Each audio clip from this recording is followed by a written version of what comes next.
I'm working as a medical representative MR in a pharmaceutical company. MR job, in simple terms, is to sell the drugs manufactured by the company to hospitals.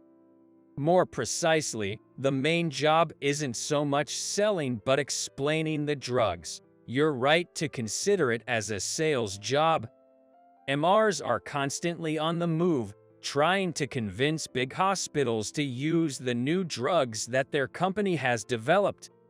But for me, regardless of the size of the hospital, I won't sell a drug unless the physician is fully convinced and before we build a trustworthy relationship.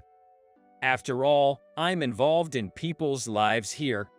I always prioritize the health of the patients. Because of this, my sales performance is unimpressive, and I'm one of the slowest among my peers to get promoted. I'm aware that my juniors make fun of me behind my back, saying that I'm not very savvy. But I have my firm belief that the most important thing is the patients' lives. And then, an opportunity came to me. A physician at a private practice, whom I always interact with, introduced a new drug I had recommended to a large hospital where his mentor was the director. My boss was overjoyed when he found out that this mentor was Dr. Kent Baker, a prominent figure in the medical community. Listen, Williams, you should grab this opportunity. If we can get Baker General Hospital to use it, it will be a huge selling point to other hospitals. We're counting on you. My boss, who usually just scolds me, patted my back with a big smile on his face. Even Wilson, a junior colleague accompanying me to the negotiation, seemed to look at me with something like respect. I will make sure to explain it thoroughly, I responded modestly, to which my boss gave me a stern glare. Don't just explain it, bring back a contract. Stop all this idealistic talk. With a growl, he almost ordered, and I bowed in silence and left the scene. I know my straightforwardness isn't always the best approach, but people don't change their beliefs so easily. As I stepped outside, it was raining. The rain was coming down hard, so I decided to take a taxi. While lining up at the taxi stand with Wilson, we were going over the negotiation flow of the meeting. Suddenly, I noticed a woman behind us covering her mouth with a handkerchief. I could tell at a glance that she was pregnant. I could see her hand holding the umbrella was slightly trembling. Feeling concerned, I asked her, "Are you feeling okay?" Yes, I'm okay. She replied with a weak voice, but her face was pale. I wanted to let her sit down, but the bench was wet from the rain. "Hey, Williams, our taxi is here," said Wilson, just as a taxi pulled up in front of us. Without hesitation, I told the woman, "Please, you go ahead." Wilson gave me a dissatisfied look, but I ignored it. I reached out to help the woman get into the taxi. Just then, her body wobbled. I quickly held her with both hands. "Are you all right?" I exclaimed, to which she weakly shook her head. Her eyes were tightly shut, and she was breathing painfully. "Where is your gynecology clinic? You should head there right away," I said as I helped her into the cab. Between labored breaths, she managed to mention the name of the hospital. I told the driver the name of the clinic and asked him to hurry. What? Just her? Come on, man. What if something happens on the way? You should call an ambulance. At the driver's hesitation, I considered calling an ambulance for a moment, but decided that it was better to get her to the clinic as soon as possible. "Please," I repeated. At that moment, the woman grabbed my arm with her trembling hand. I'll be okay. I'm sorry for the trouble. The woman spoke in fits and starts, forcing a smile on her face. She looked even more pale than before. I was desperate, thinking about what to do. I wanted to accompany her. but there was no way I could cancel the negotiation. What should I do? What's the best course of action? As I repeatedly questioned myself, I noticed a faint tear welling up in her eyes. The moment I saw that, I made up my mind. I'll accompany you. Please, let's go right now. As I spoke, I got into the cab next to the woman. Williams, what are you saying? What about the meeting? Wilson panicked and grabbed the closing door. I'll call Dr. Baker myself. I'll head there as soon as I get her to the clinic. You go ahead and start the meeting. I forcefully closed the door. The taxi began to move, leaving behind a shouting Wilson. For now, it might be best to have someone from your family. Can you get in touch with your husband? The woman opened her eyes and nodded painfully, pulling out her phone from her bag with shaking fingers. Let me make the call. I took the phone from her and put it to my ear. After a few rings, a calm male voice answered. I briefly explained the situation. Her husband promptly acknowledged and assured me he would head to the clinic right away. Your husband is on his way. Hang in there. While speaking, I took out my own phone and called Baker General Hospital. I requested the receptionist connect me to Dr. Baker. After being put on hold for a while, I heard Dr. Baker's calm voice. I briefly explained the current situation and apologized for being late to the meeting. I see. I understand. I pray for the woman's safety, said Dr. Baker as he hung up. There was no anger in his voice. I felt a sense of relief and admiration for his priority of human life. I was glad to see someone that puts human life first. I'm sorry for causing such trouble. The woman tightly gripped my arm. I quickly held her hand and repeatedly reassured her that it was okay. Upon arrival at the clinic, the woman was quickly taken away on a stretcher. Once I felt reassured, I informed the nurse that the woman's husband would arrive soon. Just then, a man in a suit came running in. Excuse me. I was informed my wife was just brought here. I replied, Are you her husband? I was the one who called you from the taxi. You did. Thank you so much. I don't know how to express my gratitude. The man, looking deeply moved, firmly shook my hand.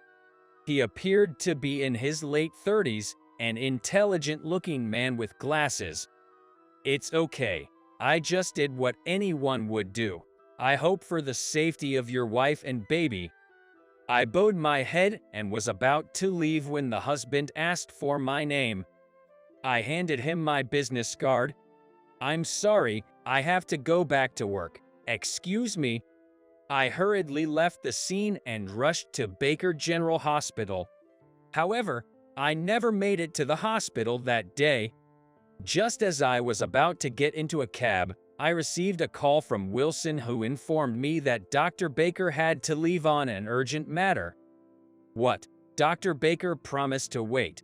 I raised my voice, but Wilson retorted in an annoyed tone, I don't know. Anyway, it's pointless for you to come here today. He hung up without waiting for my response. In disbelief, I called Baker General Hospital, but the receptionist confirmed that Dr. Baker was indeed out, and I hung up the phone, feeling hopeless.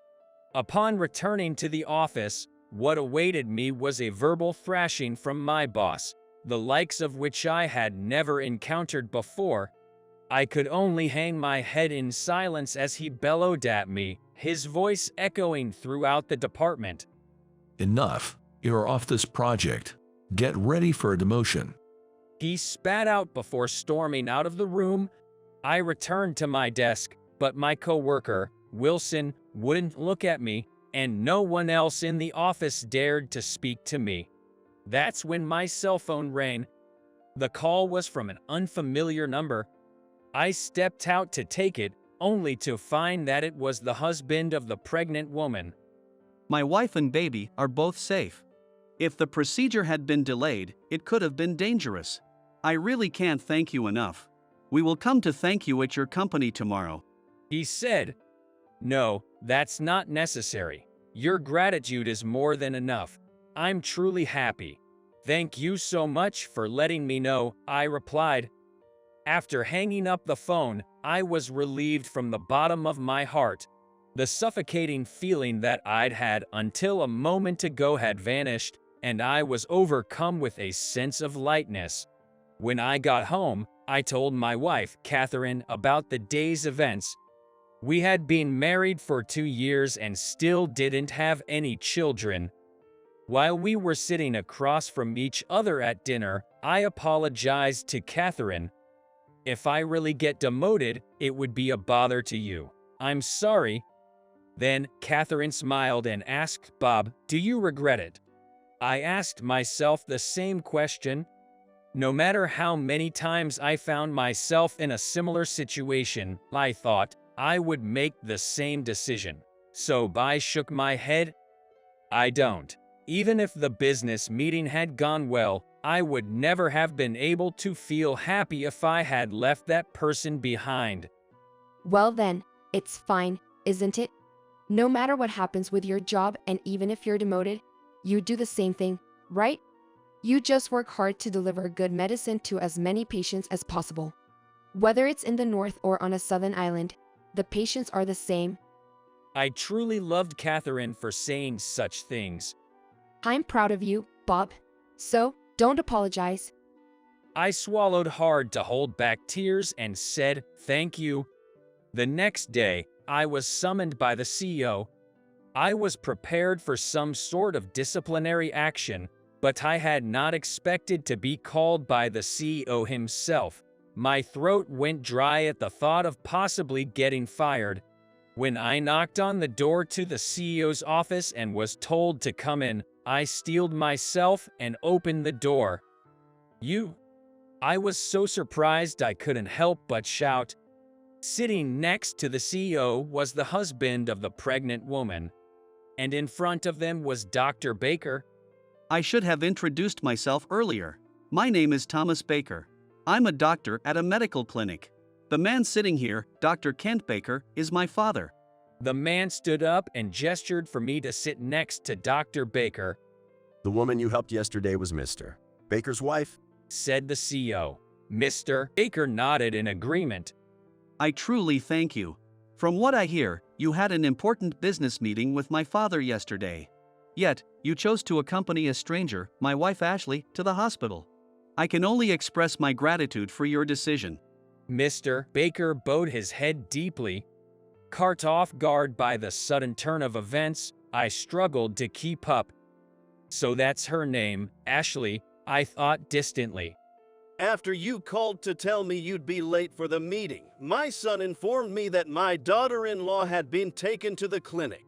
I was completely flustered by the news, especially since it involved my first grandchild. I hurried over there myself. He explained. I was surprised when my son showed me your business card, but thinking it over, the story you told me over the phone and what my son told me were the same. I feel like a fool for not noticing earlier. Dr. Baker, the hospital director, said, touching his forehead in embarrassment. He then turned to me and said, "Mr. Williams, I want to express my gratitude once again. Thanks to you, I didn't lose my grandchild. I truly appreciate it." "No, I just did what anyone would have done."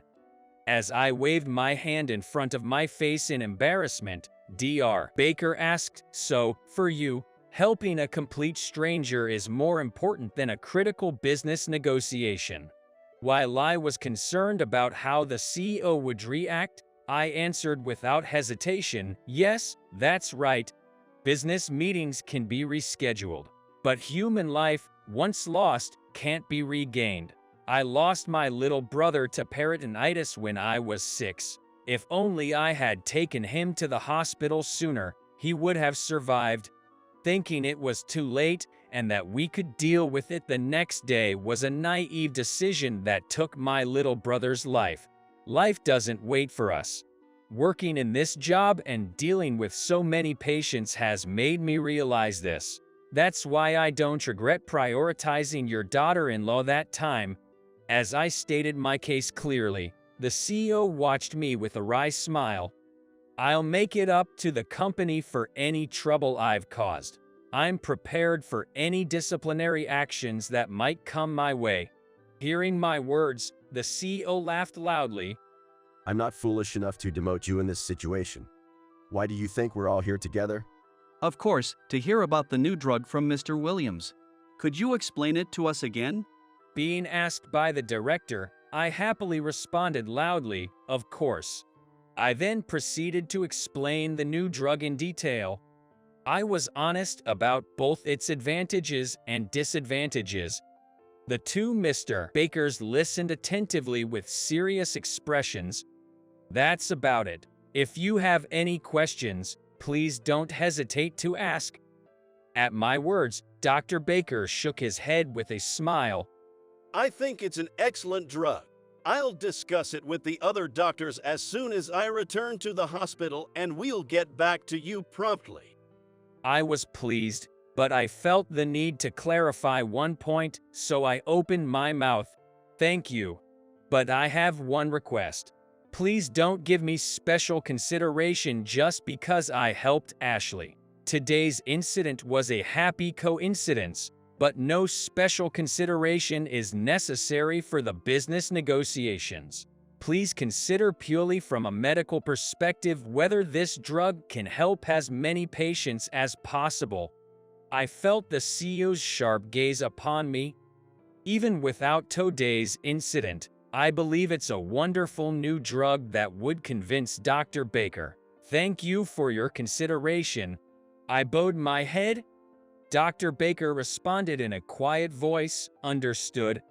Meeting you today, Mr. Williams, I feel like I've been reminded once again of the importance of thinking about the patients. I thought all medical representatives were just salespeople, but you're a comrade in the medical field, just like us. At Dr. Baker's words, I felt like my approach to my job had been recognized and I was close to tears.